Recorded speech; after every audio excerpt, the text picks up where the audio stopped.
প্রিয় দর্শক, আপনাদের সবাইকে স্বাগত অর্থ সংলাপে। অর্থনীতি, শিল্প বাণিজ্যের বিস্তারিত আলোচনার এই অনুষ্ঠানে আজকে আমরা কথা বলব বাজেট নিয়ে। বাজেটের রাজনৈতিক অর্থনীতির চরিত্রটা কেমন এবার সেটা নিয়ে কথা বলবো। আর এই বিষয়ে কথা বলতে আমার সাথে আছেন পলিসি রিসার্চ ইনস্টিটিউটের senior economist doctor Ashikur Rahman. Doctor Ashikur Rahman, আপনাকে স্বাগত আমাদের অর্থ সংলাপে। আমরা প্রথমে শুনি নেই আসলে আপনার বিবেচনায় 10 দিন আগে তো বাজেট প্রস্তাব হয়েছে, আপনি একটা অ্যানালিসিস করেছেন, স্টাডি করেছেন। এবার বাজেটের রাজনৈতিক অর্থনীতির যে চরিত্রটি সেটা কেমন? আসলে বর্তমান যেই বাজেটটি ঘোষণা হলো, এটা একটি ইউনিক বাজেট। কারণ আপনি যদি দেখেন যে বিগত 24 বছরে একটি পলিটিক্যাল গভর্নমেন্ট কখনো 6টি কনজিকিউটিভ বাজেট দেয়নি। তো এইটা তাই ওই আলোকে এটা ইউনিক ফেনোমেনা যে একটি পলিটিক্যাল গভর্নমেন্ট 6টি পরপর বাজেট দিয়েছে। তার কারণে যেটা সৃষ্টি হয়েছে যে একটি পলিসি কন্টিনিউটির একটা সুযোগ দাঁড়িয়েছে। So I think that is a very positive aspect. এবং বর্তমান সরকার যখন 2009-তে প্রথম দায়িত্ব নিলেন, তখন তারা কিন্তু পভার্টি রিডাকশন স্ট্র্যাটেজি প্রোগ্রাম থেকে 5-year প্ল্যান ফ্রেমওয়ার্কে চলে গেলেন। এবং 5-year প্ল্যান ফ্রেমওয়ার্কের বিশেষ ইউনিক বিষয়টা হচ্ছে যে আপনি জনগণকে কিছু স্পেসিফিক এজেন্ডা দেন যে আপনি কোথায় দেশকে 5 বছরে নিয়ে যেতে চান। সেই ক্ষেত্রে আমরা আলোচনা শুনেছিলাম পদ্মা ব্রিজের 10,000 মেগাওয়াট, 4-লেন হাইওয়ে, মেট্রো রেল, কোল বেস পাওয়ার প্ল্যান্ট, বিভিন্ন স্পেসিফিক প্রজেক্টস পেয়েছি।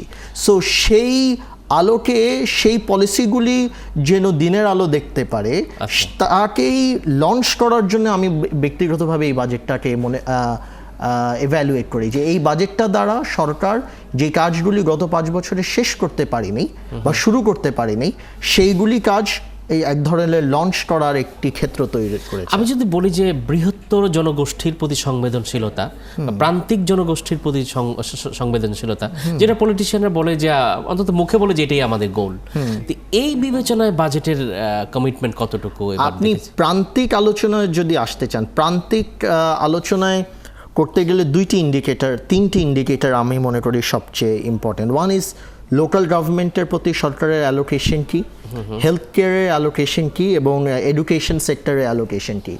সেই ক্ষেত্রে হেলথ কেয়ারে আমরা একটা সাস্টেইন ডিক্লাইন দেখতে পাচ্ছি। গত 5 বছরে 2009 সালে আপনি যদি এডিপি ফর হেলথ কেয়ার দেখেন, তাহলে আপনি দেখবেন that was 10% of total annual development programme, কিন্তু এখন এটা 5%-এ। কিন্তু অন্যদিকে এডুকেশন এবং লোকাল গভর্নমেন্ট স্পেন্ডিংয়ে আমরা দেখছি এটা সাস্টেইনড ইনক্রিজ। স্পেশালি এডুকেশন সেক্টরে বর্তমান সরকারের অনেকগুলি সাফল্য আছে। আমরা জানি বই বাচ্চাদের হাতে 31 জানুয়ারির মধ্যে পৌঁছে দেওয়ার বিষয়, প্লাস বিভিন্ন বিষয়। তারপরও আমি মনে করি কোয়ালিটির ব্যাপারে অনেক চ্যালেঞ্জ আছে। বাট অবশ্যই সরকারের মূল এইবারের বাজেটটি তৈরি হয়েছে একটি পলিটিক্যাল কনটেক্সট মাথায় রেখে, সেটা হচ্ছে বিনিয়োগ। সেটা হচ্ছে যে আমরা সবাই শুনছিলাম যে বেসরকারি বিনিয়োগে সেই ধরনের প্রবৃদ্ধি পাচ্ছিল না। সেই বেসরকারি বিনিয়োগে প্রবৃদ্ধি ঘটানোর জন্য সরকার প্রায়োরিটাইজ করেছে public investment in mega infrastructure, যেটা আমরা জানি 4-লেন হাইওয়ে বলেন, ডিপ সি পোর্ট বলেন, স্পেশাল ইকোনমিক জোন। মাননীয় প্রধানমন্ত্রী কিছুদিন আগে বললেন যে জাপানকে এবং চায়নাকে সেপারেট স্পেশাল ইকোনমিক জোন দেওয়া হবে ফরেন ডাইরেক্ট ইনভেস্টমেন্ট আনার জন্য। এনার্জি সেক্টর এখনো প্রায়োরিটি পাচ্ছে। এক্স্যাক্টলি। সো অর্থাৎ আশা হচ্ছে যে ইনভেস্টমেন্ট বাড়লে এটার সুফল তো মানুষের কাছে যাবে থ্রু জব ক্রিয়েশন। সো এক ধরনের আপনি বলতে পারেন যে এটা মার্কেট বেস স্ট্র্যাটেজি নেওয়া হয়েছে। কিন্তু এটা মার্কেট বেস স্ট্র্যাটেজি, এটার কি কিছুটা উৎপাদক যারা আপনার well of part of the society, যারা ওন করবে বিজনেসেস, তাদের দিকে কিছু অ্যালাইনমেন্ট চলে যাচ্ছে না? আসলে আপনি এটা খুবই মৌলিক প্রশ্ন করেছেন। আই থিঙ্ক এই প্রশ্নটা আমাদের দেশে খুব কম করা হয়। কারণ আপনি যদি ভারতেও দেখেন, আপনি যদি ওয়ার্ল্ড ব্যাংকের চিফ ইকোনমিস্ট কৌশিক বসুর কিছুদিন আগের অ্যানালিসিসটা দেখেন, তিনি বলেছেন যে ভারতের যে গত 20 বছরে যে গ্রোথটা হয়েছে, সেটার বেশিরভাগ মুনাফাটা সমাজে যারা উপরের স্তরে আছে তারা নিয়ে গিয়েছে। এখন দ্যাট ইজ আ চ্যালেঞ্জ। সেটার জন্য সরকারের প্রোগ্রেসিভ ট্যাক্সেশন করতে হবে, সেটার জন্য সরকারের হেলথ কেয়ার এবং এডুকেশন এবং ইনফ্রাস্ট্রাকচার ইনভেস্টমেন্টটাকে ইফেক্টিভ করতে হবে। এবং আমরা কিছু ইঙ্গিত পেয়েছি এই বাজেটে, আমরা কিছু ট্যাক্স পরিবর্তন পেয়েছি যেটা I have to say is positive in the sense যে এটাকে আমরা দেখছি যে তারা সুপার রিচ ট্যাক্স এক ধরনের আনার চেষ্টা করছে এবং বিভিন্ন it was ambitious target 20% revenue growth target করেছে, যাটা বেশিরভাগই তারা চেষ্টা করবে ইনকাম ট্যাক্সে অনেক সুন্দর একটি এটা পরিবর্তন হয়তো একটা এনে। টোকেন ব্যাপার যে সুপার টেক শুনতে হয়তো ভালো শোনা যাচ্ছে, যেখানে বৃহত্তর জনগোষ্ঠীর হেলথ স্পেন্ডিং 5% কমে গেল, এই ব্যাপারটাকে আপনার মনে করেছে সচেতন হচ্ছে নাকি মানে আসলে আমি এই ব্যাপারে সরকারের দৃষ্টি অবশ্যই আকর্ষণ করব, কারণ আপনি এই জায়গাটা যদি প্রায়োরিটি না পায়, আপনি যদি দেখেন, আপনি যদি ইউনাইটেড স্টেটসের পলিটিক্যাল ডিবেটসগুলি শুনেন, আপনি যদি ব্রিটেনের পলিটিক্যাল ডিবেটসগুলি শুনেন, আমরা দেখি যে পলিটিক্যাল ডিবেটটা হয় হেলথ কেয়ার নিয়ে, যে সরকার হেলথ কেয়ারে কি করবে। সেই ক্ষেত্রে আমি মনে করি প্রান্তিকভাবে চিন্তা করতে গেলে health care is a week zone for this budget. But আপনার আবারও বুঝতে হবে যে কোন প্রেক্ষাপটে বাজেটটি করা হয়েছিল। সবাই সকল মহল থেকে চাপ ছিল বিনিয়োগ, বেসরকারি বিনিয়োগকে বান্ধব একটি বাজেট উপস্থাপন করার, সেইটাকে মাথায় রেখে কিন্তু এই বাজেটটি দেওয়া হয়েছে। কিন্তু গ্রামের একটা মানুষ যে সরকারকে ভোট দেয়, মানে একটা সাধারণ মানুষ, তার কিন্তু হেলথটা আগে, সে বেঁচে থাকলে তারপর দেশের উন্নয়ন দেখবে। না, হেলথে যে প্রায়োরিটি দেওয়া হয়নি তা না, বাট ইস্যুটা হয়েছে যে আপনি হেলথ কেয়ারটা কখন ইমপ্রুভ করে, যখন আপনার ইনকাম ইমপ্রুভ করে, that is a basic indicator. এখন ইট ইজ ওয়েল আন্ডারস্টুড যে এই ইনকামটা তখনই বাড়বে যখন এক ধরনের ইনক্লুসিভ ইকোনমিক গ্রোথ আমরা অ্যাচিভ করতে পারবো, এবং সেটার জন্য যে গ্রাউন্ড ওয়ার্কটা তৈরি করতে হবে, সেই গ্রাউন্ড ওয়ার্কের জন্য public investment in infrastructure is very important.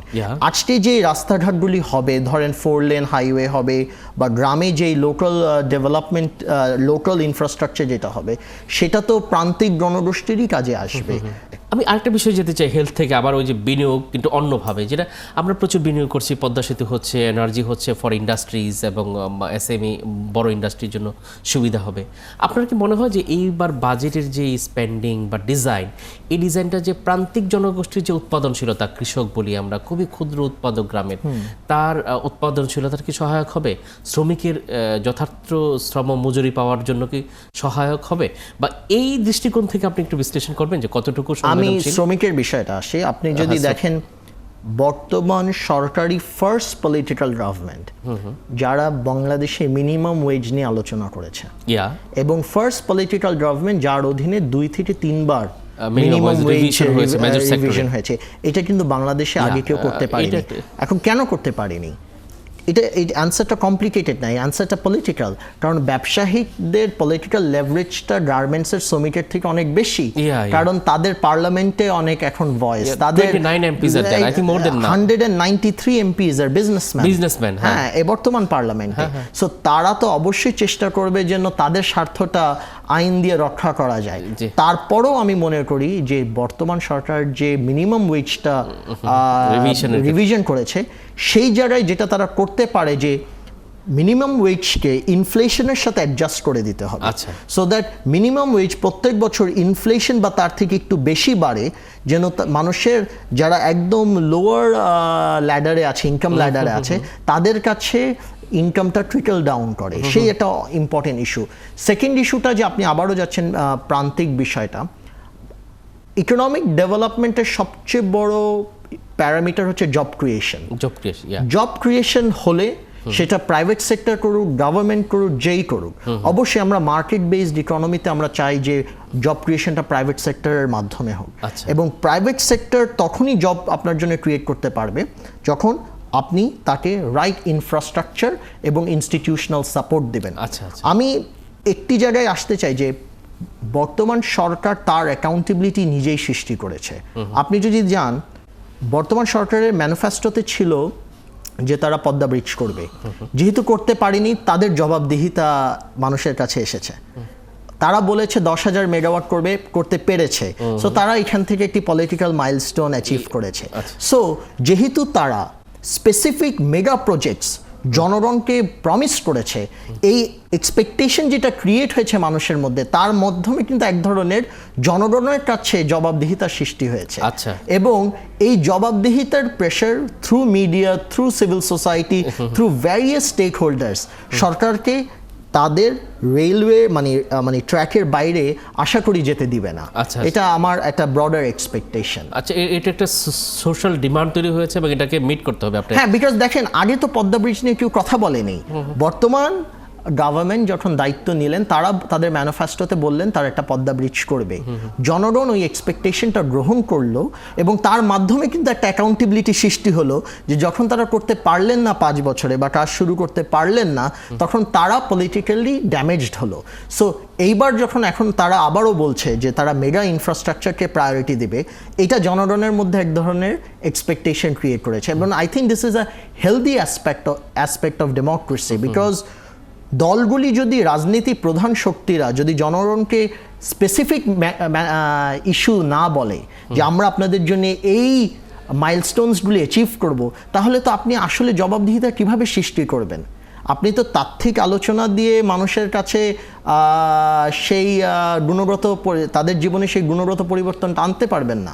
তাই আমি মনে করি এই চর্চাটা এখন সকল রাজনৈতিক দলের মধ্যে আসা উচিত যে তারা স্পেসিফিক্যালি জনগণের জন্য কি করবে, তারা কখনো দায়িত্ব আসলে এই কথাগুলি তুলে ধরে। আচ্ছা, আমরা যেটা বুঝতে পারলাম একটা ভেরি গুড পয়েন্ট যে এই সরকারের সংবেদনশীলতা আপনি একটু মূল্য দিচ্ছেন, ভালো করেছে।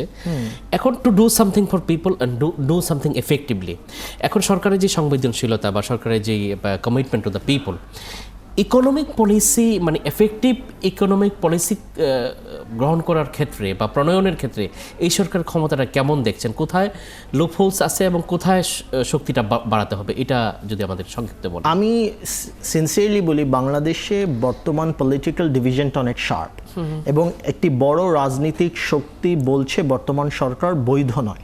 এটি একটি তাদের পলিটিক্যাল রেটরিক আমরা দেখছি।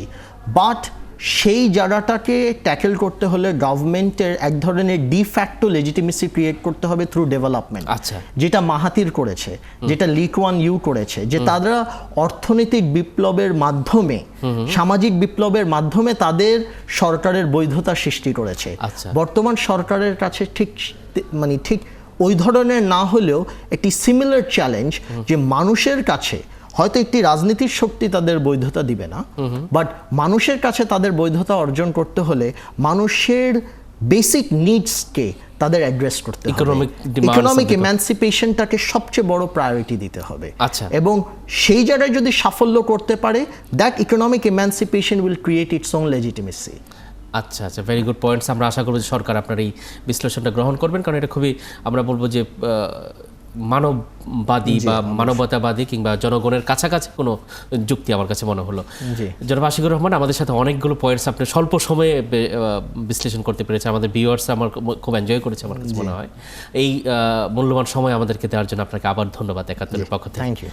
প্রিয় দর্শক, আমরা কথা বলছিলাম আশিকুর রহমানের সাথে, ডক্টর আশিকুর রহমান। তিনি পলিসি রিসার্চ ইনস্টিটিউটের সিনিয়র ইকোনমিস্ট, এবং আজকে যে কথাগুলো তিনি বললেন যে political economic expects of the budget কোন দিকে যাচ্ছে গভর্নমেন্ট, একদিকে গভর্নমেন্টের অ্যাকাউন্টেবিলিটি আছে, কমিটমেন্ট আছে, কিন্তু আবার effective policy, effective economic policy করার ক্ষেত্রে কোথায় দুর্বলতা আছে, কি করতে হবে, এই যে ব্যাপারগুলো তিনি পয়েন্টেড আউট করলেন, আমার কাছে মনে হয় যে খুবই মূল্যবান এই পয়েন্টস।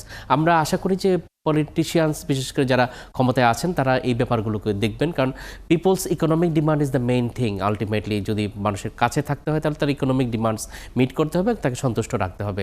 সেই সন্তুষ্ট রাখার ব্যাপারে আমার কাছে মনে হয় যে কাজ করবেন সরকার। এই প্রত্যাশা রেখে আজকে এখনই বিদায় নিতে হচ্ছে। আগামী দিন আসবো নতুন কোনো অতিথি, নতুন কোনো বিষয় নিয়ে। ধন্যবাদ।